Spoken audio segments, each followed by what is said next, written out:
سلامات سمعتي كما لهم بحلفي دك تقراين دك إيرتران كما لهم أبزي بار the most precious activist the most precious بناتي قال هذا مس منفساوي ودي ناتنا إلى اسم الله شكنوا عنا له معلتمو تحقسكم تقبلوا لينا زودي نماستي ناتي سلام تفضل ما يلبي كوميونيكيشن مساخة أنت بروح ودي أنت ليجند بتعمل قرمني كم يقدر اكسبلين كم زقبرك هاي چنكن ناي زودي حدا نقر فلت جن ابستج انق سوسايتي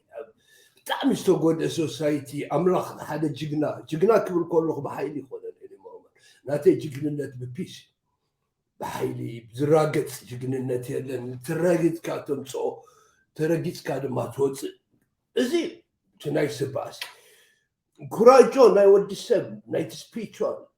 حيلي تفضل ناتو بوك قمت كاخول خزودي ذا موست بريشيس كفتم كلهم اكتيفيست سوفر بإيرترا بتكراي بخلو زرعنا مسيلي سمعني ازيد ما حابة نسمعني استخاص تفتر كان نفس سوسايتي زودي ومو اكتيفيزم زبهارا لو خمس تفلطه destructive activism allo spiritual activism allo political humanitarian whatever ndawel khey diplomatic sage نزيتات كجبر كا spiritual activist كون كارا خيبكا artist ونخا that's why you attract a lot of people abzi menu ناتنا اسم الله تتقراو نت ارجيسو as a human being انت تي عليك كل ارجيسو انقص ناتنا راس ملاشي انتاي من تتبالس بخميت قلت كبار حتى يا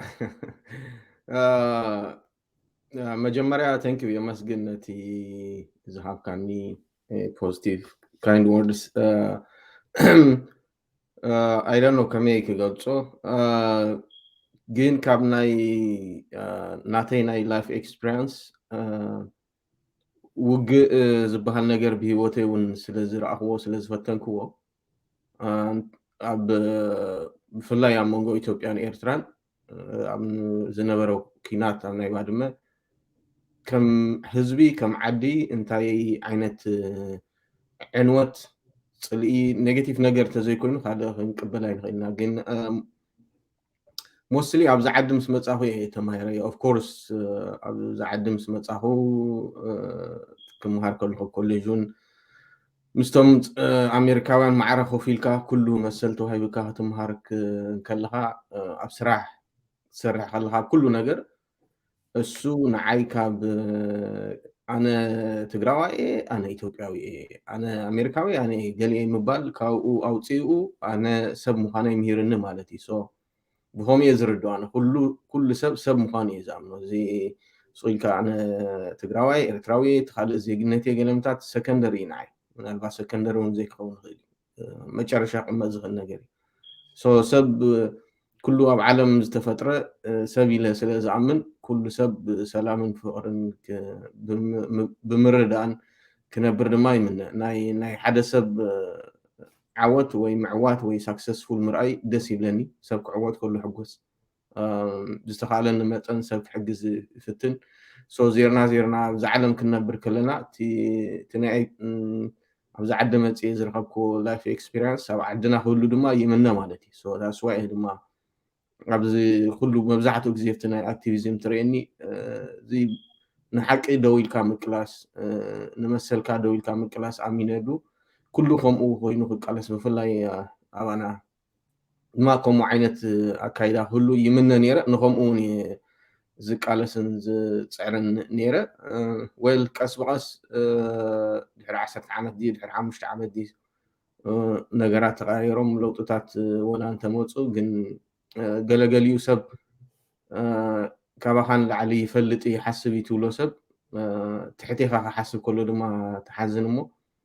ደው ከብል እንዳበልካ እንዳሓሰብካ ካለኻ ኦይ ገና ኢና ከም ማሕበረሰብ እውን ገና ብዙሕ ነገር የድልየና እዩ ኢለ ስለዝሓስብ سقيلة زوت لهنا أنا I don't know نحن يزبالون كم يدفعن كم زغورو نشتى شجراني جن كم تزول كوي بقى بتي زعبه كله سوشايتي ويت حبرت سبب عدنا زول كله بملو حلفلو بسلام كنبر مس علم عشران حالن كفل زمن دوم زين عين عخان راخينا زول إنترنت أب عدنا it's expensive بتعمي نمنتاي أقلقلوتنا نتكملو ندين فلتنا أنا حزبنا دما كومو مس عالم أب عشران حالن كفل زمن مفلايت next generation مس عالم كقعز دليل سلازل نخومي كم ساعتهم بزح تريني I think من الوقت قليت إيه مالتي بتعمي interesting بزحات هالو ناتي ودي أبدا activism أبوليتيكا بقرة كلهم درجة تتبعاتهم معرخ وين تريو كباي جنبك كابدي نوجنينا وجننتنا كافت النيوتراليتي كافت معخلاوي كون كجاج مقبار هرايدا يوتسي نات كاجن زقر من نسي كم يجير كا سكير جير كا of course السخاء you are an icon of peace ناي فقري ناي لاف هرايدو ناي سلام بتقراو نتكا تحبان براي تقرأ انخا كرعات حماق كرعات كومباراتيف محبان جن dignity با هرايدو you're dignified to be Tigrian like أنا حجي I'm dignified to be whatever I have become كمل خلي I'm not proud so pride زبهار كأروي لنا comparative reference يفلي كاي كابكالوت يا أكسب كم مخان كاسخل كلا كاكتو ولا در كلها السهاجن أفتباخل كم يجركا اتوجدم كبير أمتيخا أبزخلو سيول وشتي ما عاد إرتراويان زتصارفو ما عاد تجارب ما نقدر جو ببوليتيكا تجمالي أمسي كم يجركا أخا اتوجدم كبير ما أخذ قلعة نسيخ بزح تبكرون إنك تقول تغلين غا بزحات كما خذ عمي كمان ممكن قاعدين نريها لنا سايد كل وسط حالس كم انتخاب ما خلوا أتي حدا أنا I think حجون ناوي خملس نابز عد مسمته كم تزولكو experience حدا زعمنا له نجار لنا أنا majority ignorance زبها النجار أمنا لي مبزحته انتاي كم زقبر عبي كم سرح انتاي كم زعل انتاي كم زنبرون زي فلت على ويد ما سئلو تاناي معلتاوي مقبو رخيب وتمسجين اللي زحدر بزح سب قالو إنه أنا تي حدا سب نجارات كغير كم زغيل أمني وي جروبس وحدا السبات حموشة شديش تخينه نجارات كغيره خوليا عالم بزح لو تتعزمتو قل سباتي مبر هذا يكون يلون يأمننا أبزناتنا أنا إذا حلف 10 عامات قاسي زخونة نجر تزاريبك ويصحيفك مسل كم زلك أنا مثالي أنا زمنيو أب تجراي أنا ناتنايل أب تجراي أب تلفزيون تجراي قريبة أتي أما قال زلو فابريكا كعنو اللو إلى ناي مزراب مسل كم زلني زأمن حبرتسب كساب زفتر قال سيك قصل على ويد ما دو كبل يبلين إلى نفسه أمينية سو خمس عينت محبرتسب كساب نفتر زازلنا يا نبرة كما أينا خنبر زانري أزلنا تغري دومي كومينا هري أي تغيرني سو كومو إلى يأمن مبزحتو ناتناون أو عسلة سلازكونا بتميديا نايتنا أوزلوا ميدياتات دونك إيرو حد عينت مزمور ندا سمع ندقق الرئي زي خل حبرات السب سلازلنا كغير حبرات السب كبل كله ناتي أبقطرات تغراي زلو دخا حرستاي تغراي يكون نسو نقح حبرات السب كبل كله سبيشالي أبزن زحلف 27 عامت تماهرنا زبلو تغارو مهراني نازلو دق عدنا تي تماهرو إلي تبلو زي كفال حبرات السب تزي تمحيشو ناي تحاسسبا لوط تزيمتيو كم تግራይ ولا هاجر إثيوبيا كم إثيوبيا هتقير يا زبل እምነት ስለ ዘይነበረኒ ሶ ሓደ ሰብ ለውጢ ከምፅእ ክእል እዩ ንዝኣመነሉ ዓላማ ድላዩ ክገብር ከሉካ ብዙሓት ተጋንፎታት ከም ዘጋጥምዎ ስለ ዝኣምን ሶ ንቅድሚት ጥራሕ ክኸይድ ከም ዘለኒ እየ ዝኣምን ሰብ እንታይ ኢሉ እንታይ ፅሒፉ ሓደ ግዜ ኣንብቦን እያ ነቲ ኮሜንት እንታይ እታ ሓሳበይ ጥራሕ እየ ዝድርቢ እቲ ሰብ ባዕሉ ይውሰዶ ኣይሰዶ ናቱ ሽግር እዩ ግን ኣይኖ ይርድአኒ ነይሩ ድሕሪ ግዜ ለውጢ ከም ዝመፅእ ንምሳሌ ፌስቡክ መጀመርያ ክንጅምር ከለና ክንፅሕፍ ከለና ነቲ ዝበዝሕ ትግራዋይ ብፍላይ እቲ ኣብ መቐለ ዩኒቨርሲቲ መምህር ኮይኑ ኮፍ ዝበለ ዓዲ ክልውጥ እዩ ትብሎ ዝነበርካ ብፍርሒ ቀጥቀጥ ዝብል ነበረ ምንም ከይተዛረበ ሓሊፍዋ ልክዕ ዶክተር አብይ ምስ መፀ ዝኩሉ ውድቀት ከም ምስ መፀ ፍሪደም እውን ዶክተር አብይ ምስ መፀ ኣብ ትግራይ መፅዩ መብዛሕትኡ ትግራዋይ ክዛረብን ክፅሕፍን ዝጀመረ ዶክተር አብይ ናብ ስልጣን ምስ መፀ ምክንያቱ ሕወሓት ስልጣኖም ሰኪር ምግባር ዘለዎም ብሕታዊ መማረፂ ኣብ ትግራይ ንእሽተይ ናይ ምዝራብ ናይ ክስታይ ነገር መልሕላሕ ኢና ታነ ግን ከምኡ ዝብል እምነት ስለ ዝነበረኒ ንድሕሪት ኣይምለስኒ ትዝበዝሕ ሰብ ገና ኣይተረድኦን ብፍላይ ተማሂሩ ንብሎ ናይ ትግራይ ክፋል ሕብረተሰብ ማለት እዩ ምሳሌ ምናልባት ኣርኣያ ዘርሂን ትፈልጦ ትኸውን ኢኻ ያው መቐለውን ስለ ዝነበርካ ናታቶም ሕልሚ ኣብ ትግራይ ዝነበረ ናታቶም ሕልሚ ክመፅእ ኣነ እውን ሕልሚ ነይርኒ ትግራይ ዝተምሃረ መንእሰይ ወለዶ ሃሊዋ ብኩሉ ነገራት ዝላዘብ ናይ ካልእ ሰብ ሓሳብ ዝቕበል ፍልይ ዝበለ ሓሳባት ዝቕበል ከምኡ ዓይነት ሕብረተሰብ ክፍጠር ኣነ እውን ድሌት ነይርኒ ሶ እዚ ኣይኮነልና ነዚ ንክኸውን ድማ ናይ ግድን ክትቃለስ ኣለካ እቲ ካብቲ ሜይን ሕወሓት ዝበሃል ፓርቲ ዝመፅእ ነገራት ብምሉእ ኤገንስ ንሱ ኢኻ ክትቃለስ ዘለካ ኢለ እየ ዝኣምን ሶ ከምኡ ኢለ ኣምን ስለ ዝነበርኩ እየ ዝቕፅል ነይረ ቢዩቲፉል ናቲ ወደይ እቲ ናትካ ማእኸላውነት ስቑድካ ዝመፀ ይኮነ ብዙሕ ትዕግስቲ የድልዮ ነይሩ ብዙሕ ኣድካሚ ድማ ነይሩ ኦፍኮርስ ኢንተሌክቹዋል ገብረካ ማእኸላውነት ምክንያቱ ንክልቲኡ ሳይድ ስለ ትርኢ ትድዋሊቲ ስፔክትረም ዝብልዎ የማንን ፀጋምን ስለ ትርኢ ኢንተሌክቹዋል ገብረካ ማእኸል ትኾንካ ኣብኡ ትኾንካ ድማ ፍትሓዊ ድማ ገብረካ ምክንያቱ ኒውትራል ኢኻ ትኸውን ከይዳለኻ ኣብታ ማእኸላውነት እዚ ዊዝደም እዚ ተዓዊትካ ኣብ ኤርትራ ተወሊድካ ዓብኻ ወዲ ስመራ ኦፍኮርስ ሳይኮሎጂካል ሩትስ ናትካ ኣብቲ መንእስነትካ ናይ ስመራ ሩትስ እዩ ናተይ ምሳሌ ናይ መቐለ ሩትስ እዩ ኣብኡ ተወሊደ ስለ አንፎርቹኔትሊ ክልቲኡ ሶሳይቲ ተፋሓፊሑ ብፖለቲካ ብዙሓት ምሁራት በዓል ዶክተር ገላዲዮስ ክጠልምዎ ከሉ ነቲ ሶሳይቲ ዝዓበይሉ ምሳሌ ኣነ እውን ምናልባት ብከምኡ ክጥርጠር ከዓ ይኸውን ምናልባት ሓደ ሰባት ብከምኡ ዝሪእዎ ክህሉ ክእሉ ግን ንዓይ ዝፈትውኒ ደቂ መታዓቢተይ ድማ ኣጆኻ ይብሉኒ ከም ዘለዉ ድማ ፈልጥ ኣነ ውሽተይ እስኻ መታዓቢትኻ ድማ ኣይዶን ኣብ ስመራ ስለ ዝዓብኻ ኣነ ናይቶም ደቂ መቐለ ጥራሕይ ክነግረካ ዝገዛወኒ ስለዘይፈልጦ እቲ ስመራ ዝበሃል ክሳብ 3500 ዝኣኽሉ ፕሮፌሰርስ ምሁራት ናይ ትግራይ ከረክስዎ ከለዉ ንትግራይ ሲ ነቲ ህዝቦም ኣብ ከምዚ ዓይነት መከራ እሞ ኣብዚ ኩሉ ኦድስ ምሁር ኣካል እዩ ዝጠብሰካ ወይ ዘኽውየካ ከምዚ ክጥበስ ከሎ እስኻ በይንኻ ከመይ ጌርካ ሰርቫይቭ ትገብር ክኢልካ against all the odds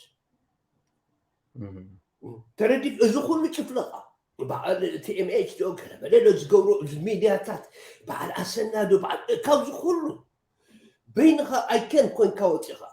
ከም ትግራዋይ መጠን ኣብ ልዕሊኡ ድማ እንታይ ናትካ ዝገርመኒ ቶም ካልኦት ምሳሌ ናይ ኤሪትሪያን ክራውተራኻ በዚ ሓደ ሳይድ ኣሎ በዚ ሓደ ፀራርፉ የብሉ ኣትሊስት ዝተሓጋገዙ ሰባት ኣሎ you were just alone በይንኻ እዚ ኣብ ትግራይ ሶሳይቲ ውሽጢ ሂስቶሪካል ሌጀንድ ከም ዝኾንካ ታሪክ ክፅሕፎ ሕጂ ድሓነ ኣነ ከም ዝመስለኒ እየ ዝብለካ እዚ ኣቺቭመንት እዚ ድማ ብሓያል ኮሚትመንትን ሰልፍለስነስ ትመፅእ ከመይ ጌርካ ኢኻ እስኻ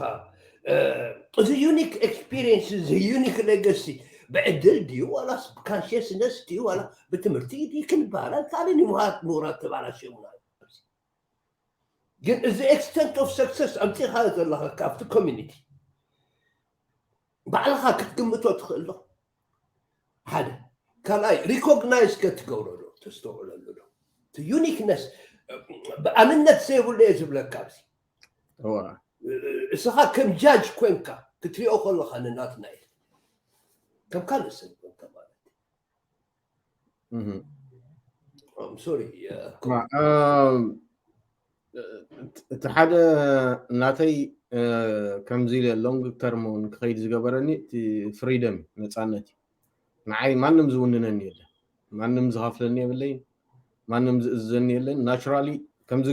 زي تغبر زبلن سباي فوتني تفضل بالله دس بلني زغبر سو أنا أم ناي تجري بوليتيك عند حركتك بمولهم زم زصحفوا ززاروا تريهم زلها بدحريهم وي ناي ندحو حتى أزاز اللوم وي حدا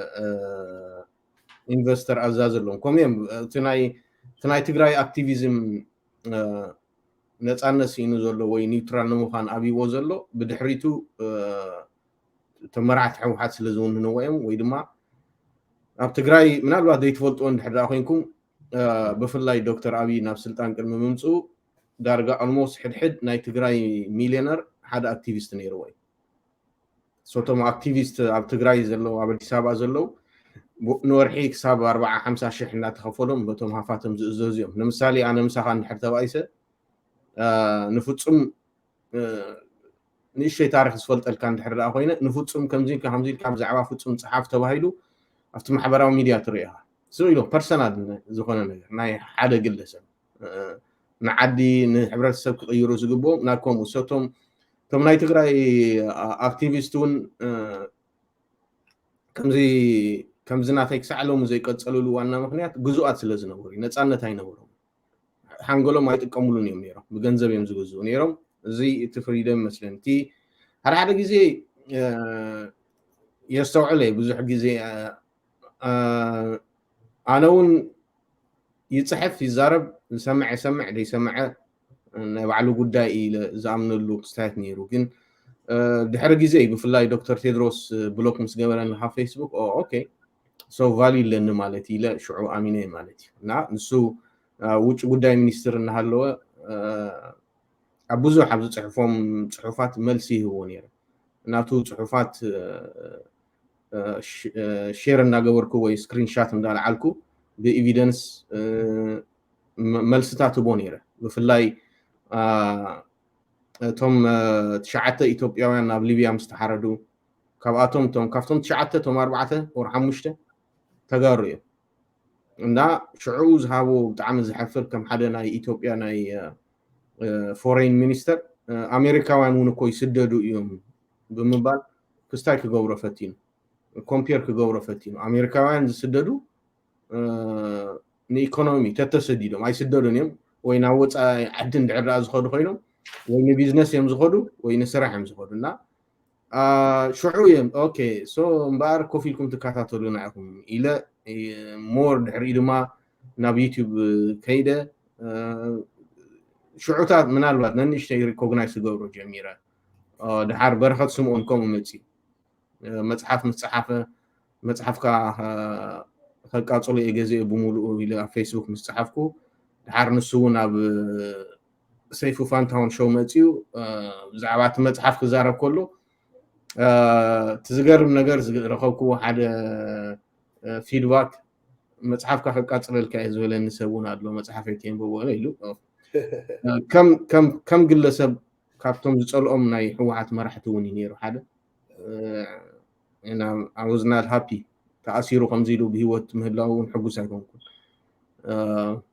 ሶ ባዕዚኣቶም ብደንብ ይከታተልዎ ነይሮም ድሕሪውን ብዙሕ ነይሩ ከም ሓደ ኣክቲቪስት ኣብ ትግራይ ብፍላይ ኣብ ተጋሩ ፍልይ ዝበለ ሓሳብ ዘምጽእ ሰብ ብጣዕሚ እዮም ዝከታተልዎ ብዝኾነ ነገር ኮንትሮል ክገብርካ ይፍቱን እዮም ሽዑ ኣብኡ ናይ ኤምባሲ ናይ ኣሜሪካውን መራሕቲ ሕወሓት ቆፀርዎ ስለ ዝነበሩ ካብኡ ኣዜብ ትበሃል ቆልዓ ነይራ ደው ኢላትለይ صحفاتي يدو كبل تمرت خمهار تدلي خمهار جنزب زلين تخوينو حتت زيتاتي نيرو بدحري بزح نيرو ابراها دستا اوف كورس فولتو احمد تግራይ انا نبرها دستاني اولموست نيرنا تخال سويلو عسلي نيرو دحار አባላት ዓረና ውድብ ዓረና ወንደጋፍ ስለ ዝነበርኩ ኣብ ትግራይ ለውጥ ከምፅእ ዝኽእል ውድብ እሱ ኢለ ይኣምን ስለ ዝነበርኩ ይሕዝኑን እውን ነይሮም እቲ ዝበፅሖም ዝነበረ ናይቲ ሕብረተሰብ ድንቁርና እውን ተወሲኹ እቲ ዝበፅሖም ዝነበረ በደላት ብጣዕሚ ይሕዝነኒ ስለ ዝነበረ በቃ ነዚኣቶም ክሕግዞም ኣለኒ ክፅሕፍ ኣለኒ ክሰርሕ ኣለኒ ኢለ ሓስብ ነይረ ከምኡታት ነይረ ብዙሕ ብድሕሪኡ እዞም ሰባት እዚኦም ከም ዝከታተሉ ክትፈልጦም ብዙሕ ንምሳሌ ሓደ ግዜ ኣብ ናተይ ሚድያ ፅሒፈዮ ብዩቲዩብ እውን ኣቀናቢረ ዘርጊሐዮ ነይረ ናተይ ናይ ኣብርሃ ደስታን ታሪክ ንዓይ ኣብርሃ ደስታን ካብ ሶሻል ሚድያ ንምርሓቅ ተባሂሉ ሰበይቱ እውን ልኢኸምሉና እዮም ብዘይ ገዝሚ ሽማግለ ከይሰደድና ንዕኡ ካብ መቐለ ኣብ መቐለ እናሃለወ ካብቲ መቐለ ዩኒቨርሲቲ ንዓይ ካብዚ ማለት እዩ ካብ ሲያትል ካብ ኣውሮፓ ካብ ስዊድን እውን ኣንስቲ ተላእኸናልና እዩ እንታይ ትፃወት ኣለኻ ኣብዚ ኣብ በቁል ንገረና ቬሪ ኢንትረስቲንግ ማዕረኽ እንደዚኦም ዝኸዱ እንዳሓወሓት እንድሕር ያ በቃ እዚ ሰብ እዚ ኣብና ኣሎ ተባሂሉ ያው እናታቶም ደገፍቲ ደቂ ኣንስትዮ ኣለዋ ከም ዝፈተዋኻ መሲለን ብፌስቡክ የለ ብገለ የለ ፅሕፋልካ ማዕረኽ እንደዚኦም ዝፈታተውኻ ሰሆነ ዝغሉ ነገራት ሓሊፍና ኣብርሃ ደስታ ኸሙ ኣብርሃ ደስታ ኦልሞስት ክሱን ተጻሒፉሉ ነይሩ ናይ ሬፕ ኬዝ ክሲ ተጻሒፉ ኦሬዲ ትክስስ ቀሪቦም ነይሮም ታ ዝጽበይዋ ዝነበሩ ንሱ ተታሊሉ ንዓኣ ሒዝዋን ተስናብ ገዝኡን ተስናብ ሆቴል ሒዝዋ ከይዱ ነይሩ እንተዝኸውን ነይሩ ሰብ እዚ ራይት ሃንድድ በቃ በሬፕ ኬዝ ንኸስዎ ወዲሞ ነይሮም እና ማዕረኽ እንደዚ ክስታያት እውን ይመፀካ እዩ ኢንትረስቲንግ ናይ ብላክ ኤክስፒሪየንስ ናይ ብላክ ፓንተርስ ኤክስፒሪየንስ ትዝብለኒ ፃዓዱ ነቶም ብላክ ኣክቲቪስትስ ብሬፕ ገለ ማለ ሓደ ካብቲ ዝጥቀምሉ ዝነበሩ ሜቶዶሎጂ ንዓውን ኣጓኒፉኒ ትባሉ መጦርነት ኦርጋናይዝድ ናይ ወያነ ኣታክ ኣይመስለንን ግን ሁ ኖውስ ዝፈልጣ መታዓቢት ይኮም ጓኒፉኒ ኢንዲቪጁዌት ክገብሮ ዝኽእል ኣብዚ ብሓፂሩ ትግራይ ህዝቢ ብሓደ ሓደ ሰባት ብዝገብሮ ነገራት ክትቀን የብሉ ናይ ትግራይ ህዝቢ ኳሊቲ ክንጥንቀቐሉ ኣለና ንሓዋሩ እውን ክረኣዩ ኩሉ ነገር ብሓይሊ ተዓንፂፁ ዝገብሮ እምበር ንሪኦ ኣለና እዚ ኣክቲቪዝም እዚ ብጣዕሚ ኣነንቆ ሓደ ስትሬንግዝ ናይ ሓደ ወዲ ሰብ ዝግመት ብናቱ ኢሞሽናል ኮንትሮል ዛውዲ ከመይ ገይሩ ሓርሎ ስእሉ ዶ ገብገብ ዶ ይብል ባሳጨ ዶ ይፃረፍ ዶ ይብል ወይስ ርግኣት ዘሎ ንዑ ድማ ንኽትቆፃፀሮ ኢሞሽን ማለት ደቀይረ ደቂ ትግራይ እንታይ ሽሙ ማለት ስምዒታት ስኢልካ ዋላ ሓሪካ ከለኻ ንዕኡ ምርኣይ ምቁጣዕ ስኢልካ ሓዘናት ኣብ ዘይሎ ነገር ምእታው ምንፅርፃር ምካይዶ ገለ ዝኩሉ ነገር ንዑ ክቆፃፀር ዝኽእል ሰብ ኣንነቱ ዝተቆፃፀረ እዩ ደፍነትሊ ይብሉ ሳይንቲስትስ ፊሎሶፊካል ሳይንቲስትስ ገለበለ ፊሎሶፈርስ እዚ እስኻ ዘርኣኻዮ ናይ ኢሞሽናል ኮንትሮል ዝሃወደይ ብጣዕሚ ዘደንፂ እዩ ሓሳብ ከማን ገፍ ኣይበልካ እዚ ኩሉ ኣንታጎኒዝም ኣነ ሓደ ቪድዮ ገለ ተመፀ ገፍ ይብል ተረዲእካ ዶ ከምዚታት ኣብዚ ዕድመ እዚ I'm about 68 right now you are hit እዚ ኢሞሽናል ኮንትሮል እዚ ስኒ ኣንነትካ ከይዘበጥካዮስ ክመፃእ ይኽእል ማቴማቲካሊ ሪሌት ዝገብሮ ዘለኹ እንታይ ተበልካኒ ኢሞሽናል ኮንትሮል ኢንቨርስሊ ፕሮፖርሽናሊ ምስ ኢጎ ክውቃዕ ኣለዎ እቲ ኢሞሽናል ኮንትሮል ቢካዝ ነቲ ኢሞሽናል ኮንትሮል ነቲ ኢሞሽን ዘምፅኦ ኣንነት እያ ኣነ ከምዚ ኮይነ ናተይ ሃገረይ ህዝበይ እዚ እዩ ካብኡ ክትወፅእ ከለኻ ቶታል ፍሪደም ትረክብ ከለኻ እስኻ ግን ካብቲ ፖለቲካል ፍሪደም ካብኡ ጥራሕ ኮንካ ንወፂእኻ ካብ ኣንነትካ እውን ወፂእኻ እዚ ፈትኻ ጥላኻ ንሕና ኣነ ዝዓተዓዘብኩ እዩ ምክንያቱም ብጣዕሚ ዝገርመኒ ነገር ሓሳብ ተቆጢዕካ ይትፈልጥ ኢኻ how is this possible human ዲኻ ወይስ ኤንጅል ኢኻ እሞ ኣብዚ ኣቲናዮ ዝነበርና ፌሮ መዓት ዓይነት ዘባሳጭወካ ዝተናኽፈካ ክንዲ ዓይነት ነገራት ዝግበር እንታይ እዚ ካበይ መፂ ፓወር እዚ ኣንነት ኣለካ ዶላ ሞይቲ ኮምፕሊት ቀቲልካ I think ኣነነት እንዲ ቀቲልና ኣነ ከምኡ የብለኝ ከምኡ ናይ ኣምንኒ ዝቲ ናይ ወላቲ ናይቶም መራሕትና ተዓቢ ፀገም እኮ ንሱ እኮ እዩ ኣነነት ጅግና ተኻልእ ፈራሕ ንሳቶም ታሪክ ዝሰርሑ ንሳቶም ተዋጋእቲ ድላዮም ክቕይሩ ፖለቲካ ናይ ኢትዮጵያ ክቕይሩ ዝኽእሉ ከምዚ ኣብ ዓለም ፍሉይ ዝበሉ ፍጥረታት ገይሮም ነብሶም ስለ ዝቆፅርዋ እዩ ኣነነት ገለ ዝበሃል ትምክሕቲ ብድዐ እዚ ነገራት እዚ ምሳይ ብዙሕ የለን ንዚ እውን እዩ ኣብ ንድሕሪት ወሲዱ ኣውዲቑና ዘሎና የለን ከምቲ ኣቐዲመ ዝበልክዎ ግን በቃ ዓላማ ነይርና ኣነ እቲ ኣብ ትግራይ ዘሎ ፖለቲክስ ካልቸሩ ንክቕይር ሱቕ ኢልካ መልእኽትካ ጥራሕ ክትሕልፍ ክተቐምጥ ከም ዘለካ ንኸምኡ እዩ ከምቲ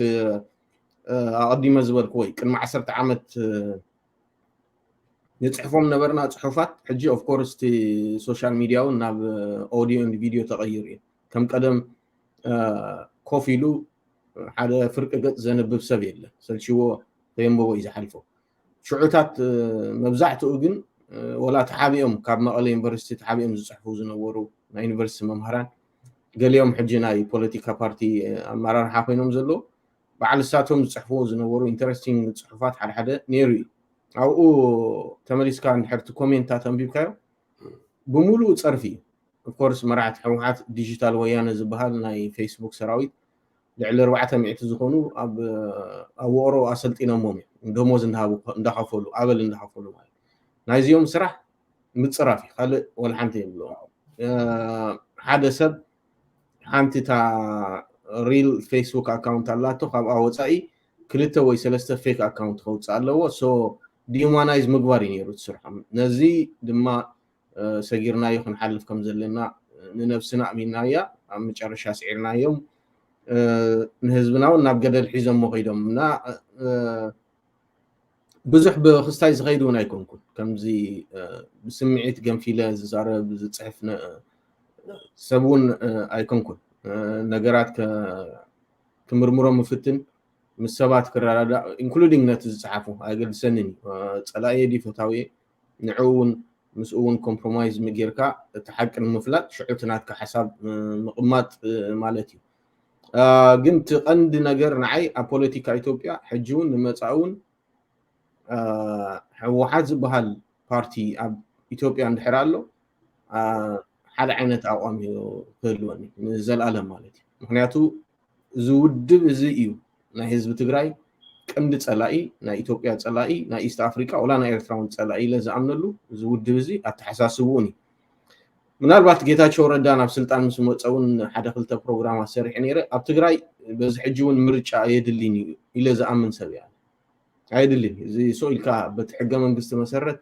ምርጫ ክግበር ኣለዎ ገለ ዝበሃል ነገር ብናተይ እዚ ኣይድልን ጌታቸው ረዳ ንዝቕፅል ዘሎ 10 ዓመት ማክሲመም 15 ዓመት ናይ ትግራይ ፕሬዚዳንት ኮይኑ ክቅፅል ኣለዎ ኢለ ይኣምን ምክንያቱ ሓደ ንሱ ካብቲ ናይ ሕወሓት ጀነሬሽን ኣይኮነን ኣይተጋደለን ተኪሱ ይፈልጥኒ ካብቲ ናይ 18 ክፍለ ዘመን ውፅእ ዝበለ ኣተሓሳስባ ዘለዎ ሰብ ምናልባት ሓይሊ ሲኢኑ ወይ ድፍረት እውን ስለ ዘይብሉ ኦፍኮርስ ኣብ ፖለቲክስ ተኣቲኻ ክራይ ምፍፃምካ እውን ኣይተርፍን against your own brother ማለት እዩ ዓቕሚ ሃልይዎ ኣብቶም ነዚኦም ሎሚ ንትግራይ ብኔትወርክ ሸንኪሮማ ዘለው ናይ ምቕታል ስጉምቲ እውን እንድሕር ዘድሊ ኮይኑ ከምኡ ዓይነት ስጉምቲ ዝወስድ ሰብ ከም ዘይኮነ ፈልጥ እየ ግን ናብ ከምኡ ደረጃውን ክሳብ ዝበፅሕ ወይ ድማ እቲ ሕወሓታዊ ኣተሓሳስባ ካብ ናይ ትግራይ ጀነሬሽን ክሳብ ዝጠፍእ እቶም ተሪፎም ዘለው ተረፍ መረፍ መራሕቲ ሕወሓት እውን ካብ ፖለቲካ ትግራይ ክሳብ ዝወፁ ጌታቸው ረዳ ክቅፅል ኣለዎ ዘብለኒ ዘሎ ምክንያት እዚ እዩ ምክንያቱ ኣብ ኢትዮጵያ ድሕሪ ሕጂ ፕራይም ሚኒስተር ኣብይ ስልጣኑ ዘንቕንቐሉ ኣካል ዘሎ ኣይመስለንን ተለውን ኣንጻሩ ክቃለስ ያነ ንኸምኡ እቲ ኣተሓሳስባ ክሳብ ዝመፅእ ክሳብ መጨረሻ ክንከይድ ኣለና ኢለን ነብሰይ እውን ስለ ዝኣመንክዋ ኦፍኮርስ ኣብርሃ ደስታ እውን ከማና እዩ ነይሩ ኣብ መጨረሻ ተዓፂፉ ኸይዱ ግን ከምኡ ዝብል ጎል ነይርና እዩ ኣብ መዓልቲ ሓደ ትግራዋይ ክንከስብ ኣለና ኢና ንብል ነይርና ብፍላይ ቅድሚ 10 ዓመት ስራሕና ዝነበረ እሱ እዩ ኣብ መዓልቲ ሓደ ትግራዋይ እንድሕር ከሲብና ኣብ ዓመት 365 ድሕሪ 5 ዓመት ለውጢ ክመፅእ እዩ ዝብል ጎል ስለ ዝነበረና እዩ ኦፍኮርስ ድማ መፂ እዞም ሕጂ ሎሚ ኻባና ንላዕሊ ብዙሕ ዝፅሕፉ ብዙሕ ዝዛረቡ ሰባት መፅኦም ኣለዉ ተን ሚድያታት ሕጂ ፌስቡክ ንሪአን ዘለና ሰኒ ሓሶት ሚድያታት እየን ንመራሕቲ ሕወሓት ከድሕኑ ኢሎም ዝተፈጥሩ ሚድያታት እምበር ንህዝቢ ትግራይ ከድሕኑ ኢሎም ዝወፁ ኣይኮኑን ግን ተፈለየ ሓሳብ ምስማዕ ምጅማሩ ሓደ ድፍረት ምርካቡ እኹል እዩ ካብቶም ናይ ዓንቶይ ሓንቲ ዘልዓልካያ ነጥቢ ብዛዕባ ናይቶም ምሁራን ትግራይ ስፔሻሊ ዶክተር ገላውዲዮስ ንዓይ ቤተሰበይ ኣኮይ እውን ስለ ዝኾነ ብቆልዕና እውን ስለ ንፈልጦ ማለት እዩ ካብ ኣሜሪካ መጀመርያ ሻዕብያን ሕወሓትን ናብ ኣስመራን ናብ ኣዲስ ኣበባን ምስ ኣተው መጀመርያ ዝመፀው ንሱ እዩ ይዝከረኒ እና ሽዑ ካብ ኣሜሪካ መፂ እውን ቆልዑ ስለ ዝነበርና ጊፍት ሒዝልና መፂ ማለት እዩ ከም በዓል እዚኦም ድማ ክትርኢ ከለካ ድማ ተሓዝን ማለት እዩ ትዘሕዘነኒ ነገር ቶም ተጋሩ ከይንፅልዎ ምእንታን ኣብ ኣስመራ ተወሊዱ ዓብዩ ኣብ ኣስመራ ተወሊደ ዓብዩ ምባል ሕፊርዎሲ እቲ ከባቢ እውን ስለ ዝፈልጠ ኢሉ እዩ ዝገልፅ ምክንያቱ ኣብ ኣስመራ ተወሊደ ዓብየ እንድሕር ኢሉ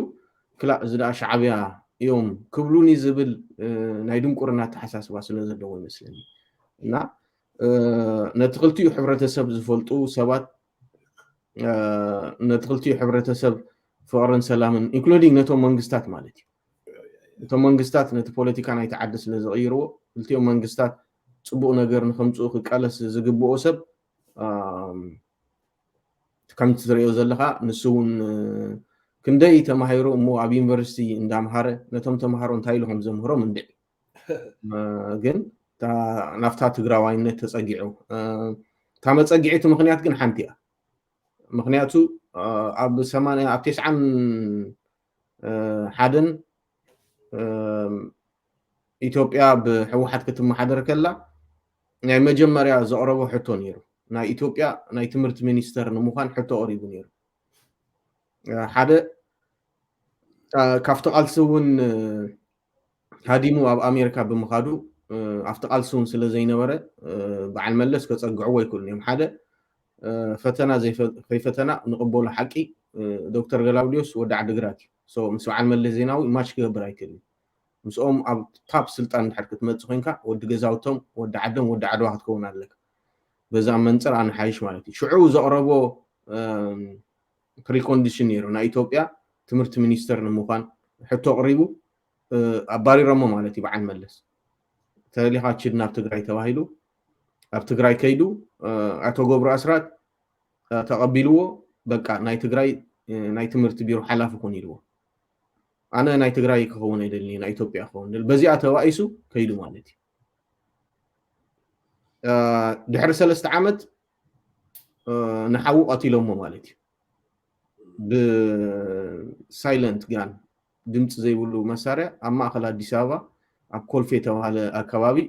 ንሓዉ ኣይደኖ ምናልባት ቶም ፋሚሊ ኣይትፈልጦም እንትኾን ኢኻ ግን ብጣዕሚ ሓደ ምሁር ሓዉ ነይሩ ስፓጋሊስ ዝበሃል ንሓዉ ቀቲሎምሉ ማለት እዩ እዚ ወንጀል ሓዉ መን ቀቲልዎ ንምንታይ ተቐቲሉ ክሳብ ሕጂ ናትና ቤተሰብ ኣይፈልጥን ኣብቲ እዋን እቲ ነቲ ጉዳይ ዝከታተሉ ዝነበሩ ቶም ዓበይቲ ኣኮታትና ንብሎም ኣብ መጨረሻ ኣብ ናይ ኢትዮጵያ ኢሚግሬሽን ተፀዊዖም እዚ ሕቶ እዚ እንድሕር ኣልዒልኩሞ እቲ ጉዳይ ናባኹም ክምለስ እዩ እዚ ሕቶ እዚ ከይተልዕልዎ ተባሂሉ ከይስ ተዓፅዩ ማለት እዩ ከምኡ እዮም እቶም መብዛሕትኦም ንሕወሓት ዝደግፉ እንድሕር ርኢኻዮም ወይ ሕወሓት ኣቦኦም ዝቐተለትሎም እያ ወይ ሓፍቶም ابزلو ابز انا زنبرو ابو عند حوحات قتيله مولو نحوحات دي مودما ناشناليزم ده مسلك كزاودي إذا ناشناليزم كبير يعني تي هاجراونت سو خون زخونه نجر كمزيتات تقبل مثالي ولا ام نازيزم كو تنازي زبهار كو قبلوا نيرو ناشناليزم نيجرمان نيجرمان مالتي كم خون خير كوينو جن حدا نقدم مالو زت حساس بنزاودي انا بغلا عادي ولا حتى ديسكريميشن ارتراوري اي فلتني سويل كان حدا وانا ترفت لان قالت لك كان سويل كان لك رايد باندا يقولوا حاسه I didn't even know what I meant وقول انا باندا I think مستنا ايطاليان قال ملاي كم نيرو كل وانا حتى مستوم دك مغل ركتيسي داون تو ايرث ريليشن شيب رايد مثال لك اسمرا ما بتعميهم تحبكشهم تاخذوا مغل اكستند كيرو ماخذوا نيرو قلد نايدك اسمرا هيمر قال دسلو دك مغل ميزيشانس مصنا نيرو تياتر زغورو كاو كم كون دلنيرنا ناتاتهم درفتات throughout my experiences إذا حجز رأهوت عينت convoluted زخولة تجريانيزم رئي عيفلتني كم زع إذن نعيون حدقة كمي متسيو أم شفتهم لك مغلق أخواتي ونكررهم ده statistically إنا قن مثالي أب إرتراوش تزعب إيتقار more contact نبرم مس إرترا ساكون مثالي ودتن بين ناب إرترا I don't think so ود مقلة ناب إرترا قلصو no Tom Close after عاد جراتس قال إيري أوم ناب إرترا قلصو ودرا يا ما فرقين سلازي the idea of عباي تقراون كله ما خلني جاهم قدرت هذا كذا مساكين تمسوا the idea زمتك أو قربات سباتي تايزم لكاسي أب إرتراوشتي بنات تمكرو يكون بتسمعوا سيريس تكون discrimination against Tigrayans كساب كندزي the bus كساب كندزي كرنت زت نيروديو أبزجر recognition قبره yes أقام زبان نقدر سوي كحدا كم زع جن السوت سوات كم زي نيجري لكو حدا سبسي تاخمو تباس دي غابو ولا حد السو كوت نايت حبرت سنو حاتي أنا زاربي ناتي كلمتي قدم صحفاش هذا أنا أسمرات وليد عبي أبوينا دين عقامي زبل زربا ملو هزب إرترا سمعوي صوت عقامي كم تصرف زوستو نقحت نايت سوسايتي هيت حبرت سن كم زعينت بيترنس لمتاي متي لمتاي توم كارلوس تقاو إرترا زي فلت واكم زعينت بيترنس of course هذا كان تاكتي قلت كساب زين نحنا زين فلتو بيتر زخونا اكسبيرينس هالو كنسر حلو زلنا بإرترا الجواب اللي تزارب زاود I don't think so كم تزول كوي نقحات نايت حبرت سب يوسني أبت وانتي زنبرة مالتي أبسمرا زبزح سب تقراوي مخانو تفلتو درجمس كدي درج كله أنا تقراوي أنا إرتراوي أنا محري أفلتني نيو محرنيا زرم نيري محرنيا مولو ليتي سعسع خدر فلو زنبور درفتاتي so of course تمور كستايز مص دحر تكوينات مستجمري اب كوينات دما I don't know a political science كومو زبال ነገር አለ cause and effect of war زبال አለ حد تكوينات ናይ ባዕሉ ሒዝዎ ዝመጽእ ሕማቕ ነገራት ኣሎ እዚ more exaggerate ገይርዎ ማለት እዩ so ተኮይናት ዘይትፍጠር ነይሩ ኣብተን 10 ዓመት እኮ I don't know بعدوان راما غير كان أنا بس مرة كي راماسي أفتح أنا زفلتو مالتي راماسي دبي يعني راشع بتعمي كاب إيرترا ناب إثيوبيا زخيد كاب إثيوبيا ناب إيرترا زخيد نقدي زجبر الله of course ناي فتشاونا وجمركنا وصل زنبرة تختماتيا بتعمي معولت يعني كله سبس راح نيرو شاهد الشيء أخي ترفع بب معالتو بتعمي بروفيت زرخبالو بتعمي تصبو جزي نيرو دحر تخوينات of course بغلتي وجنات شجر تفتيرو مالتي so I never ran مالت I callني ኣብ ኢትዮጵያውን ከምኡ ማለት እዩ ናይ ባድመ ውግእ ተጀሚሩ ኤርትራውያን ተባሪሮም ኣብ ትግራይ እውን ከምኡ ማለት እዩ ስለዚ I don't know እቲ ንቕሓት ናይቲ ሕብረተሰብ ኢለ እየ ካልኣይ ባዕሉ እቲ ትግራዋይ ዝብል ከምዚ ኣነ ዝኣመን ኩሉ ገፊሩ ኣይዛረብኒ ኮዝ ሕጂ እዞም ሕጂ መብዛሕትኦም ኣስመራ ተወሊዶም ተቃወምቲ ኢና ዝብሉ ትሪኦም ዘለካ እኮ ዓዶምን ዓደቦምን ክዛረቡ ዘይክእሉ ኣነ ትግራዋይ ዓጋመ እንዳበልክዎሲ ንሱ ከምኡ ምባል ይሕፍሮ እሞ እናፈለጥኩ ኣስመራ ተወሊዱ ግን በቃ ኣብ ኤርትራ መንግስቲ ቀይር ኣለዎ ስለዝብል እታ መንነቱ ክሕዳ እንድሕር ዘይክሓዳ ድማ በቶም ንኤርትራ መንግስቲ ክነውድቕ ኢና ዝብሉ ኤርትራውያን ኢና ዝብሉ ብኣቶም ተነፅሎ ቀርበን መፀኒ ኢሉ ስለዝሓስብ ከምዚ ዓይነት ድፍረት የለን ሶ እቲ ናይ ሕብረተሰብ ንቕሓት እንድሕር ኣሎ ሽግር የብሉ ኣብዚ ኣሜሪካ ንሓደ ሰብ ብዘርኡ ዝፀርፎ ነውሪ ሶ it takes time ግዜ ክወስደልና እዩ ከምኡ ዓይነት ሕብረተሰብ ንምፍጣር ኢንትረስቲንግ ብጣዕሚ ይገርምኒ ንምሳሌ ብዙሓት ኢና ነርና ደቂ መቐለ ኤርትራውያን comfortable ነበር I don't think they ever had any problem ከምዚ ዓይነት ነገራት any one of them ሕጂውን ሰምዑኒ ዝገርመካ ድማ ኣነ ጥራሕ እየ ዘለኹ ካብቲ ባሕሪ ሕብረተሰብ ወፂአ ኤርትራ ኮይነ ሳይድ ኤርትራዊ ኮይነ ዝሰርሕ ዘለኹ ሕጂ I guarantee you ዋላ ሓንቲ ቂም ከም ዘይብሎም ዝተጋሩ ዞም ምሳይ ዝዓበዩ ኤርትራውያን because ወርቂ እያ ነቲ ሶሳይቲ beautiful ነይሩ እያ እቲ ሶሳይቲ ተረዲእካ ዶ እዚ ዓባይ ትግራይ ዝበሃል ብሰብዓን ኣርባዕተን ኣምፂኡ ዘምፃኣና ካልእ ጉዲ በርሕና ይንፈተን በዚ እንታይ ዝብለካሲ እቲ ኤርትራ ሶሳይቲ በዲልዎ ዲ ነቲ ትግራዋይ ከምዚ ኮይኑ ኣብኡ ዝዓበየ ዝብለካ ምክንያቱ ከምኡ ዓይነት ሪኣክሽን ካባና ኤርትራውያን ድማ ኣብ ትግራይ ዝዓበና ኣይረኣናን ብዙ ከም ሕብረተሰብ ንሕብረተሰብ ዝብድል ኣሎ ኢለ ይኣምን እያ ኩሉ ግዜ ናይ መንግስታት ሽግር ናይ መራሕቲ ሽግር ሕብረተሰብ ኣብ ሓንቲ ዓዲ ወንጀል ክፍፅም ኣይክእልን ሶ ከምኡ ክንብል ኣሸጋሪ ይመስለኒ ንምሳሌ ኣብዚ ናይ ሕጂ ውግእ ኢትዮጵያ ተወሲድና ከምኡ እዩ ከም ሕብረተሰብ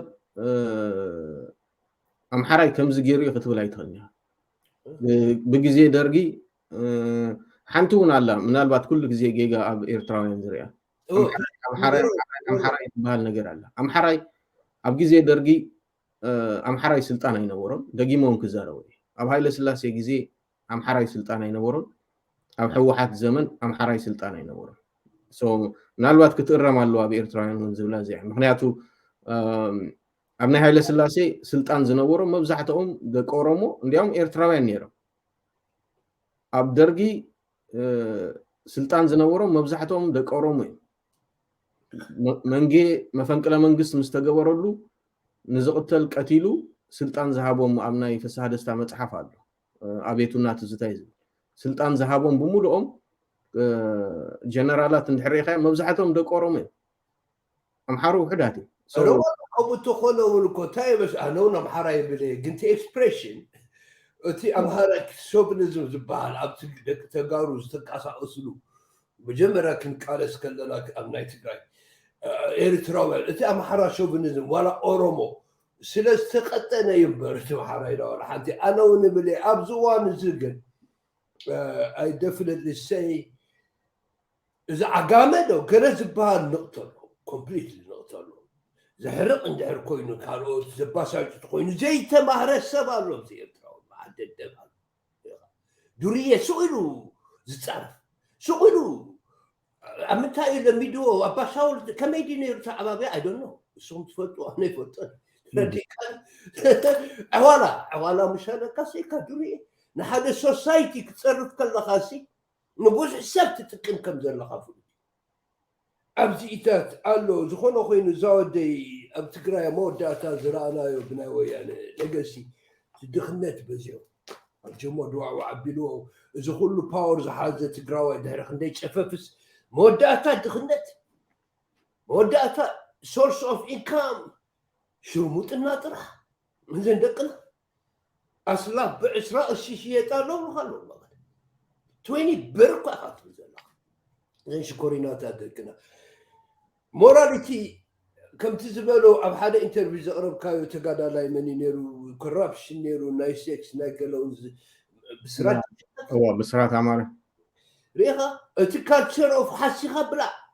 زي فلطه كالتشر يتطبش دقنا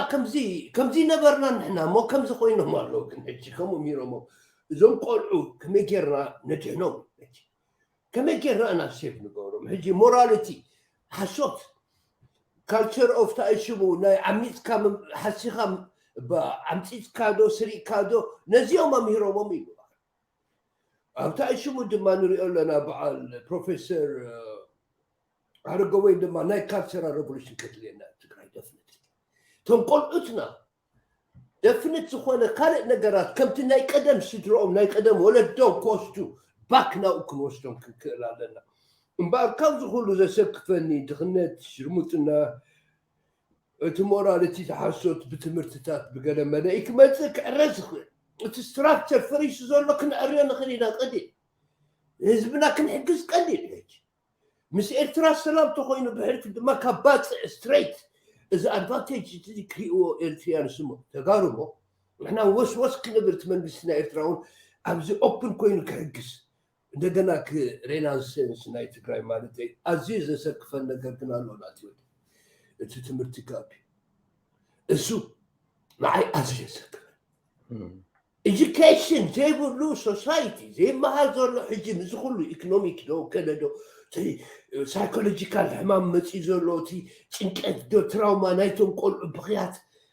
ጉያ ናበዮም ክኸዱ እቶም ቆልዑ ኣብዚ እዋን እዚ እቲ ሜን ኮንሰንትሬሽን ናትና ኤጁኬሽን ምክንያቱ ካብቲ ኦሮሞ ህዝቢ ካብ ኣምሓራ ህዝቢ ካብቲ ጎረቤቱ ተፈልዩ ደንቁሩ ክነብር ህዝቢ እሞሲ ሲሪየስ ኣቴንሽን ብድንቁርና እዚ ድንቁርና እዚ ዝኸፍአ ፕሮብለም ስለ ዝኾነ ኢሚድየት ኣቴንሽን ናይ ትግራይ ናብ ኤጁኬሽን ንክኸይድ ከም ሓፅን ደለብዚ እዛ ወደይ ኣብኡ ትዛት ወስወስ ንበል ዝሕገዝ ነገር ተሎ ድማ ሬዲና كنحجز انت هيك تقبل كما قلنا انا قلتنا نمرو مجمرا كحكموا له كافت تراومو نزي جيتاچو سني كم قداماي مبقس تعيشون كوست دوسي انتهي جيت مهر سوسايتي بتقراي راح يزول لي يزول كازلو كانوا افورد زون قول عزيهم ابيهم تاعو يا كوادا دراسو እንደገና ድማ ዲስክሪሚኔሽን ፌስ ክገብሩ ብዙ ያለት ዝገበረት ስለዚ ኣብ ምንታይ እዩ እንታይ ክገብር ዘሎ እቲ መንግስቲ ኣብዚ ነገር መጀመርያ እታ ድኽነት ትብል ኣነ ብዙሕ ኣይኣምነሉኒ ኣብ ትግራይ ዘሎ ድኽነት ኣብ ትግራይ ስስዐ ጥራሕ እዩ ዘሎ ስስዓት መራሕቲ ኣለዉ ንምሳሌ ካብ ትግራይ ዝወፅእ ሓደ ሓበሬታ ዘይሰማዕኩሞ ተኮይንኩም ድሕርዛ ናይ ሰላም ናይ ፕሪቶሪያ ናይ ሰላም ስምምዕነት ተገበረ ስምምዕነት ምስ ተገበረ መሰቦ ሲሚንቶ ፋብሪካ ጥራሕ 9.5 ቢልዮን ቅርሺ ሲሚንቶ ሸይጡ እቲ ዝሓለፈ 27 ዓመት ንግደፉ ወይ 10 ዓመት ኣብዛ 4 ወርሒ እዚኣ ግን 9.5 ቢልዮን ቅርሺ እሞ ድማ ናይ ፌደራል መንግስቲ ሴልስ ከፋሉ ከሎ ሕጋው ዘይኮነስ ብዘይ ሕጋው ብካሽ ኣብ ማእከል ከተማ መቐለ ዝሸጥ ዘሎ ማለት እዩ ኣብ ትግራይ እዚ ኩሉ ዝሸጥ ዘሎ ውድብ ህዝቢ ጠሚና ሃለዎ ብዛዕባ ህዝቢ ይግድሰኑ እዞም ኣባላት ትዲኤፍ ንሪኦም ኣለና ንክሕከሙ 6 ወርሒ እዮም ቆፅሮ ዝሕዙ ኣነ እቲ ሓደ ግዜ እቲ ሜዲካል ክስታይ ብምንታይ ከም ዝገብርዎ ንዒ ያው ትሪእዎ ኣለኹም እግሮምን ኢዶምን ዝተቆረፁ ብዙሓት ናይ TDF ሰራዊት ኣባላት ኣለዉ ብምንታይ እዮም መደንዘዚ ሂቦሞም ድም ዝቆርፅዎም ኦፕሬሽን ዝገብርዎም ኣይርድአኒ ግን እዚ 9 ቢልዮን ዝኣክል ቅርሺ ዘዋሃደለ ኣብ መቐለ ሓደ ዝነገረኒ 5 ሚልዮን ቅርሺ ብክሻ ሒዙ ዝዘውር ሰብ ኣሎ 5 ሚልዮን እዩ ዝብል ዘሎ ከምኡ ዓይነት ክንደይ ኣለዉ ማለት እዩ ስለዚ እቲ ትግራዋይ ኣብቲ ልዕሊ ትግራዋይ ሓው ብጣዕሚ ጨካን ኮይኑ ጨኪን ኣብ ዓለም ተራእዩ ዘይፈልጥ ጨካነ ማለት እዩ ትማሊ ንሰምዖ ነርና WFP እዞም ብምልኦም ናይ UN ኤድ ሓገዝ ዝህቡ ብምልኦም ኣብ ትግራይ ረድኤት ንኸይሰዱ ጠጠው ኣቢሎም እዩ ምክንያቱ ኣነ ቀደም ኣብ ግዜ ደርጊ ሲ ኣብ ኣስመራ USAID ዝብል ስርናይን ዘይትን መጽእ ነይሩ ነትሰብ ውሃብ ነይሩ ብደርጊ ጊዜ ሎሚ ኣብ መቐለ ኣብ ዕዳጋ ክሸጥ ኢኻ ትርእዮ so that's why ድማ UN ረድኤት ደው ኣቢሉ so እንታይ እዮም ዝብሉና ነይሮም ኣብይ ንህዝቢ ትግራይ ብጥሜት ክውድኦ ይብሉና ነይሮም ሎሚ ማእኸል ከተማ ዘይትን ክስታይ ሸይጥ ዘሎ sex slave the same ንሱ ሓደ ኢፌክት ናይ ዋሪ especially ደቂ ኣንስትዮን ኣዴታትን ክስታይ ወይ ዘጥቅዕ ኣብ ኩናት ናቱ ቪክቲም ዝኾናሉ ሚኪራያ ብደንብ ገይሩ ገሊጹ ወይ ስለዚ ሕዝን ምድጋም ዋየልን ግን እዚ ኩሉ ኣብ ትግራይ ዝፍጸም ዘሎ so the cultural revolution ኣብ ትግራይ ብጣዕሚ ይዘደሊ ብፍላይ ዘን ካድረታት ናይ ሕወሓት ኣብ ሚድያ ወፂን ዝዛረባ ንሓደ ኣብ 21 ክፍለ ዘመን ንወዳ ናብ ምግዳል ምስዳድ ከም ጅግንነት ትቆፅር ኣደ እዩ ዘለትና ኣብ ትግራይ ንሕና በዓል ዚኣተን ካብ ሚድያታት ትግራይ ክውገዳ ዘለወን ወዳ ስለተጋደለ ስለዝሞተ ከም ጅግንነት ሓደ ወዳ ከዓ ዕድሚ ኣኺሉ ናብ ምግዳል ምስዳድ ከም ጅግንነት ኣብ 21 ክፍለ ዘመን by definition ምግዳል ማለት ምቅታል ምቅትታል ዓለም ኣበይ እያ ዘላ ኣብ ሓደ ደቂቕ እንታይ ሜሴጅ ትሕልፍ እንታይ ፕሮፊት ትረክብ እንዳበለት ከላ ዓለም ንሕና ገና ብዛዕባ ምግዳል ንዛረብ ኣለና ትምህርቲ እውን ከምኡ እዩ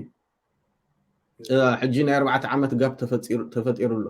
ቅድሚኡ ዝነበረ ትምህርቲ ዜሮ እዩ ነይሩ ኣብ እዋን መለስ ዜናዊ መለስ ብእምኒ ገይሩ ዩኒቨርሲታት ሃኒጹ እምበር ርእሲ ሃነፀ ኣብ ዝሓለፈ ናይ ማትሪክ ውፅኢት ክንደዮም 3% እዮም ሓሊፎም ካብ መላእ ኢትዮጵያ ምክንያቱ ዝፈልጥዎ የለን ኣነ ብጣዕሚ ዝገረመኒ ኣብ ኣዲስ ኣበባ ከይደ ኩሉ ሰብ ማስተርስ ኣለዎ ሽመብኡ ሽመብ ሓጉ ክፅሕፍ ዘይክእል ማለት እዩ 200 ገጽ መጽሓፍ ከንብብ ዘይክእል ሰብ ኩሉ ማስተርስ ኣለዎ ኢትዮጵያ ከመይ ገይሮም እዮም ሒዞሞ ኣይርድአኒ I think ናይ ትግራይ ምሁራን ንብሎምን PhD ገለን ተሸኪሞም ዘለው ናቱ ቪክቲሚዝም ይመስሉ ምክንያቱ ትማለይ ምሳይ ዝመሃር ዝነበረ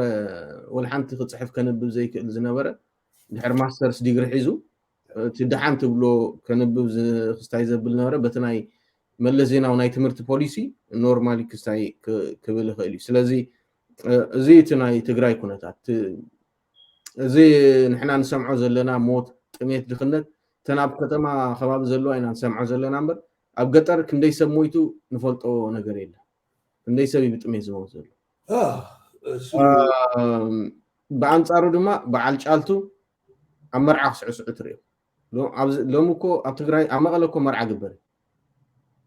ብ1 ሚልዮን ብ2 ሚልዮን ወፃኢ ብ300,000 ናይ ወዲ በርዝደይ ዘኽብር ናይ ሕወሓት ሓላፍ ኣለና እዚ ጭካኔ እዩ ኣብ ትግራይ ዘሎ ደፍኒትሊ እዛ ወደይ ሕጂ ኣብ ምስ ዶክተር ኣማኒኤል ዝገበርኮ ኢንተርቪው ክዛረብ ከሎ እቲ ፖቴንሻል ናይ ሰላም ትግራይ እኮ ሃብ እኮ ኢማጂን ሰላም ተሎሲ ኣብ ትግራይ ክመጽእ ዘሎ ዝኽእል ወቅት ተጋሩ እኮ ካብ ትግራይ ክወፅኡን የብሎም ካብ ኣዲስ ኣበባ ዶ ዝኩሉ ገለመለ ኢምፖርታት ናብ ኣዲስ ኣበባ ማሳዋ ተደለኻ ድማ ናው ስማዕንዶ ኦቶኖሚ ዘለዎ መንግስቲ ምሕድዳ ዲፍረንት ዝኾነ ኣሬንጅመንት ክገብር ክእል ኮይ ምስ ኤርትራ ምሳሌ ናይ ኣፋር ኮሚኒቲ ምስ ዓፋር ምስ ኤርትራውያን ዲፍረንት ናቱን ክገብር ክእል ውዝን ዝሊጋል ታይሽ ፍሪደም በቲ ዝዋሃቦም ተጋሩ ስኒ ካብ ባፅዕ 6 ሰዓት ከለበለ ካን ኢማጂን ትሬንስ ጌርካ ከለበለ እቲ ፖቴንሻል ናይ ትግራይ እኮ ስለካ ኣው ክስራሕ ዝከኣል ሹቃት ክስራሕ ዝከኣል ቢዝነሳት ተጋሩ ድማ ዕድል ታውካ ብርቱዓት እዮም ኢናዎም ኢና ብጣዕሚ ጎበዛት እዮም ብጣዕሚ ዕድል እዮም ዘይረኸቡ ስለዚ እዚ ፖቴንሻል እዚ ትግራይ ኣው ኣብ ማእኸል ከላ በይና ክትነብር ከም ሃገር ኮይና ዘይኮነ እዚ ከም ሃብ ኮይና ናይ ክልቲኡ ኣብ ትግራይ ዘሎ ፖቴንሻል ክነግረኒ ከሎስ ገሪብኒ ኣብኡ ዘሎ ግራናይት ኤክስፖርት ይግበር ነይሩ ኢሉካ ክነግረኒ ከሎ መንሽ ድሓር ድማ ፖቴንሻል ናይ ፖታሽ ልክዕ ከምዚ ናይ ኤርትራ ዓይነት ፖታሽ ኣሎ ቨሪ ፊው ፖፑሌሽን وموزت بلا نزل هذا ما ناي سيمنت نقل كان يكو عيد عباي تقراي بحري سويكا إلوجن عبيد كازولو تايشم بعد ما يزغرب كايو بروجرام تاني بريسيم مستي يحاولنا سلامة بأخما الفيديو سريع هذا نتمي شوعات بيلين سلامات زريقوا كما تقولوا زدالي نقاش هيسكا جو بحري تقري عبيدو زولو وركي زي رأي نايتقراي كازولو بزوي أنا مخنا إناف هابتولو تقراي إناف ونتقارو زخون كوخما نلعن زخيل ببيلين اسكما تزخيل أي مرمرون أي رأيون إنستيد أبت بوليتيكال صوتات رعبت نايجنيهم أتيومو نتقارو كنا كذا خرم زدلي تقراي هابتامي هابتامي زي تفتشت هكذا إذا كيف أنتو تقارو نبت زبلين لأنت إثيوبيا ونتوم ما بعبي يدخلوا إثيوبيا نتوم زودي بزرق كذا كايدة اللي نجيتات حدا نقرقنا له كانشيس ايفولوشن باربارا هيبرد انت يتبل كانشيس ايفولوشن انت تقورا جيجاتا تقورا نقرات كل بعضها كانشيس اللي تلوت عندما تاخون كان تلويك كم زي زي ما اخو بهندما تاخون كان تباريكا اوف كورس ناو ولدكا باك جراوند وسانين تواتيها بك I think ناتي experience أبتي ناي إتي إرتراو جون وتادر سلزنا وركو يروي أني رأيت كايدا نمثالي بتعمي كاب زحزنا النجار نتي ميليتري حدا توبيكي مثلا بزي أرستزي كنا ما يتقنا تبايلو حدا 10 قص 15 قص صحفي مثلا سو خمسة لا تأخذ تقبلها أي توصل لا تخليها جن كتكنس لا يتخليها تقاوم يتخليها نازي بتعمي كستاي بلنني مو بقى نحنا جوزاتنا مالتي بني سبيشالي افتناي ايتي ارترا وق تمرحنا حوحاتنا كلتا سبليت مسقبر كومبليتلي كورابتد كوينيت مكلاكيا شعوز وص زنبره وصايتات زي نبرنا دموز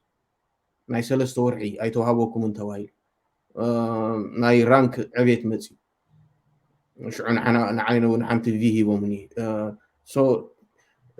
نسو طرح زي كونه بقى حدا صحف ملزينا وصحف وي زبال كتقلاي منستر بيرو يمطاله تمايطلو يزبالك بقى نعو اندحر كتقاوم جميركا صلاي خاصه اوكي سو زود بزي حساوي نامبال after military ومتعمي تريهم نجارات هذا زي حجي نهزب تግራይ ون كم ህዝብ ዝጎድኦ ትራንስፓረንሲ ዘይብሉ መከላከያ ኣብ ኢትዮጵያ ስለ ዝነበረና ናይ ሓደ ውድብን ናይ ደቅ ገዛውትን ነይሩ መከላከያ ናይ ኢትዮጵያ ዝበሃል ናይ ደቅ ዓድዋ እዩ ነይሩ ካብሃ ክሳብ ንምሳሌ ኣብ ናይ ኣነ ዝነበር ኩሉ ብርጌድ ቶም ሰለስቲኦም ደቅ ዓድዋ እዮም ቶም መራሕቲ ዝብል ዘሎ ሓደ ኣምሓራ እዩ እሱ እውን ናይ ደርጊ ወታደር ነይሩ ካልኩሌሽን ኦፒ ያው መድፈዕ ስለ ዝነበረ ንሱ በቃ እና በቃ እዚ ናብ ጌጋ መንገዲ ከም ዝወስደና ሽዑ ይዝርድእ ነይሩ እንታይ እንድሕር ኣንብቦ ኢልካኒ እንድሕር ዝተፈለየ ሓሳብ ክቐምጥ ዘይክኢለ እንድሕር ክቃወሞ ዘይክኢለ ኣይቀበሎን ይኽብል እንድሕር ዘይክኢለ ኣነ ግኡዜ ኣይ ቲንክ ንሱ እውን ሓጊዝኒ ይመስለኒ ናቲ እዚ ኩሉ ግን እዚ ኮመን ኤክስፒሪየንስ ኢና ኩሉ ክገድፈካ ሓንቲ ነገር ገይረ እቲ ታይምካ ፕሬሽስ እዩ ኣለው ብዙሕ ስራሕ ስለ ዘለካ እዚ ወደይ እዚ ስኻ ዝኸድካዮ ተመክሮ ዳ ኩሉ ኸይዱ ከም ናትካ ዓይነት ካንሽስነስ ግን ውፅአን ሓደ ካብ ሚልዮን እዩ ስለዚ እዚ ካንሽስሊ ኢኻ ባዕልኻ ለዊጥካዮ ካንሽስ ኤቮሉሽን እቲ ኤክስፒሪየንስ ትመኮመን I don't think ብኡ ጥራሕ ሞልድድ ዝኾንካ I think naturally beautiful ሰበኻ ካልኣይ ላይት ኢንሳይድ ዳርክ ዝበሃል ኣሎ ዝወደይ ካብ ውሽጢ ፀልማት እስቲ ከመይ ጌርካ ተዓንቁ ትረኽብ በዓል ጆን ታራት ዝፀሓፍዎ ገለመለ ኣነ ኣብ ዝፅሕፎ ዘለኹ ገለመለ ወዲ ሰብ ራክ ባተም ክወቅዕ ኣሎ ሪዘራክት ክገብር እንደገና ክትስእ እስኻ እቲ ወርቂ ረኺብካዮ ኣብቲ ፀልማት ካንሽየስሊ ድማ ተለዊጥካ ብድሌት ብሩኽ ሰብ ኮንካ ሂማኒቲ ፈታዊ ኮንካ بدليت همبل كونكا تعود كونكا بمرجعها كمباشنيت كونكا حلاي مع السلد تقوم كاباخنا لعب كركب زخل أي نمر كنت ددبات وسيلة موديوم تسلي لا يعني كنت ددبات نسخة مو قرون جرا مليونير كتكون اللي تخلون مع التنيري كوينو جن أيرخس كان كم توم كانوا كبير كاوت يخلنا الله خزودي أبزوان زبع على ستالين حجون ما تصلوا مع سيت تقراوي تطلب بلوم انت يوم زري يزولو كم بعد ستالين كم بعد نعخا أبي يزولو وركسي مدابي كما يقرون لهم نفسان جديد أجد ما كتصوت لهم حدا أوبر زواري كنت بقدام يكون صوز نبر ننحي اليوم تباطاتي شون بسلي حجي ما دي كباسوكم تقارو أبزقن زودي next journey خنابل spiritual journey historical نقرأت تصرح كم زلخة نجنرهش نزحل الفيديو تصرح كم زلخة نقول عتنا فانتاستيك مثالي إذن متحفن كخيديو وبمتى عينتيو intellectualized كوينو ريفلكت كبر على العالم كتب I don't know ندعي كاولو مجميرة حسب الله في التنين بر أنا كم زول كواي أنا أي نتصح خوني يزدلي دلاي كزارب كتصحف يزدلي تي أبتقراي كمتص الله وإلى حسب ولوتي نخمتص متصحف مزراب دو أي كبلني of course زين بعلو هيستوري كم تاريخ يقوم طلع هني تمتصحف نسون حسب ولي مخنياتو نريو لنا حدا جيزي of course the next generation حتهم حتاتو ايتركني جن تتعلمون تكنولوجي ونغيرها لهم نريو زلنا زقص زلو جنريشن ناي من باب خلت دي زلو ناي نسمع نرينا جن مصحف كم تاريخ جن of course يا جيزي خد اللي زياون بزح عرفتي لنا نزي عن مغوارون يا كم زيك عن النسان خنعلل تواصيرنا تداويلنا مع استعمالك تواهيلنا بزح نغرات جيزي زور علكنا مرس حدا اوان نزخل نقول نغير شات داون غير كان هي مصحف عدلون كمصي زبل خستالن جن ناتي جورني كم زيك قصر كم تزول كوي انا اب تግራይ كيد ማንም ትግራዋይ اب تግራይ ኮይኑ اب تግራይ ዘሎ መሰቦ ሲሚንቶ ፋብሪካ ይፍረስ ኢሉ ናይ ምዝራብ መሰል ከም ዘለዎ ተወለዶ ተኸአምን ክኽላሉ ዝተፈለየ حساب ናይ ምቅባል ናይ ምስማዕ ካልእ ሰብ ድላዩ ናይ ምዝራብ መሰል ከም ዘለዎ ዝኣምን ጀነሬሽን ክሳብ ዝፍጠር ቃልሰይ ዶ ኣይብኒ ግን ኣነ ብዙሕ ሰሪሕ እኳ ኣይብኒ ገና ብዙሕ ተፈኒ ግን ያኔ ላይ ድማነት ሁሉ ቃላትካ ክብል ይደሊ زودي هذا نقدر كلك كاز دلة أملاك نقع من استيقاظه بزح نقرات أقوالي في كابز بتسي كله أنا خمس مسلني تألبيشن تحيال بعزو تأكمل وتخير you are on top of everything now you're the symbol of love symbol of brotherhood symbol of patience symbol of tolerance أنت ما كذا acceptance كم feelings اللي كاكو زي مسلنا هذا السب فيلينج زي يقولوا زرعون على خاطري ايموشن كما يجير كا كنترول كنت تقولوا ودي سبارك انا بوخاد ما اتو ما يتبلنا اتابلني ولا دي خاي كما خا عينات ولد كله ازي يحبن اخر اني يحبن قرعات ولا حتى مساخه زوالا هذا السبيل وركيخ انقيخ يو ار بريشيوس بالفي نهزب تقراي مدحانيت كوين كاستمرز كاخذ وديمو نجزيو ابزيات اتو كبلي كان يجزي كرخبكاي ازيد اني اللي ناتي ودي كمي كم زد كان كم فتوكا او دبعت خاطر تري ان مقرمكا ممهري ماستر يور ما ماستر اوف سبيريتواليتي بزخونه نقر دما بزخونه نقر نبوخا تويلكا the house is open for you my dear precious طبعا thank you so much يعني ليدي معنا تقولوا مسجانها ያው انا كوا I don't know كوميو ሓደ ሰባት ሕጂ ኣብዚ ማሕበራዊ ሚድያ ክዛረብ ክጽሕፍ ከለኹም በአካል ክረኽበን ከሎን ድንግርግር በአካል ድማ ሓልይ እና ሰባት ኩሉ ግዜ ከምዚ ዘይፃወት ዘይስሐቅ ገለ እዩ ዝመስሎ እና ኣብ ሶሻል ላይፍ of course ሓደ ሰብ ኮሚ I don't know በአካል ክረኽበን ከሎ ክስታይ ይብል ያው ካብቲ ፌስቡክ ዝሪኦ ገለ ብዙሕ ፊድባክ ون يسمع يركبه so of course زلنا بهار حيس كان مقصاليت نزرعي سب نزفلت سب بتعمل بزبل ناتكا مخنا تايم يسيلك زودي spirituality conviction reflect قبل radiate قبل مثال حادث صبوسة سلام أوسف كتريخ الله سويكاس جسر لك كي تزارب كايوسي بقى attention يسحب because magnetic force are low spirituality radiate قبل سبيري يسحب